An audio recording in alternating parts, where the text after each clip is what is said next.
that we are a democracy, and under democracy, under the parliamentary rules, under the constitution, there has to be a dialogue. There has to be opinions that have to be sought. There has to be these opinions that have to be included, and they must. There is transparency that is required, and there would be transparency. But why do you think that Waqf is required?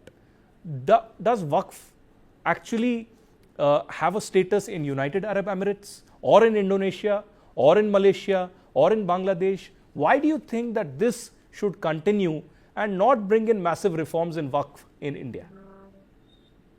I will talk in the perspective of India. In our constitution, Article 26 provides for freedom to manage religious affairs, wherein the clause B it states that to manage one owns affair in the matter of religion, to own and acquire movable and immovable property and the charitable properties for the purpose of religion. Then, if the fundamental right is being provided to every community, whereas it is or Hindu endowment or a Sikh endowment or a Buddhist endowment, why the government want to interfere in the Muslim community's charitable property in the name of Waqf Reform Bill? Well, RP Singh wants to come in here on this question also. RP Singh, that why not reform, why not change with the times, bring in equality, bring the Muslim community, if they think that they are not there, to the mainstream as well. And you know, UAE is doing it, other countries are doing it, why not India? Well, first let me call the bluff. This is Waqf is not a religious body. Waqf is a property management body. Who told him that Waqf is a religious body? Waqf doesn't manage masjids or schools, not even schools, forget. I mean, they don't manage anything except managing the properties. So where does it come that Waqf is a religious body? And what religious subjects of Waqf has during all these years touched, or they have spoken on any religious subject? It's the other leaders, clerics who speak on the religious subjects also. So there's a difference between the endowment bodies and then the Waqf, the board. They're two different bodies. There are two different parameters they run on. One. Secondly, see, we are not against that Waqf should not be there. I mean, unlike other countries you just mentioned where there's no Waqf board and there's no way to manage Waqf property, the Muslim properties and people who want to give donations of their personal properties. But issue is that it should be managed in a fashion where it should be used for a public advantage, for Muslims, advantage of Muslims at large, for advantage of the Muslim women and the Muslim children. That's required. And what's wrong? Are they against the properties being used for Muslim women and Muslim children? Let them say so. Junaid Khan, you have a response, and also I want to understand from you, what will be your future course of action?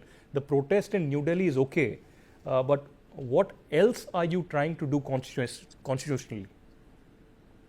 The present Act of 1995, where in Section 2 it is provided that the application of Act, I will read for the BJP spokesperson, save as otherwise expressly provided under this Act, the Act shall apply to all Awqaf, whether created before or after the commencement of the Act. I want to know that under which religion, apart from the Muslim community, the term Awqaf is used. If the Waqf properties are not related to a particular religious community, then for what was the purpose of creation of the Act of 1995, which was created?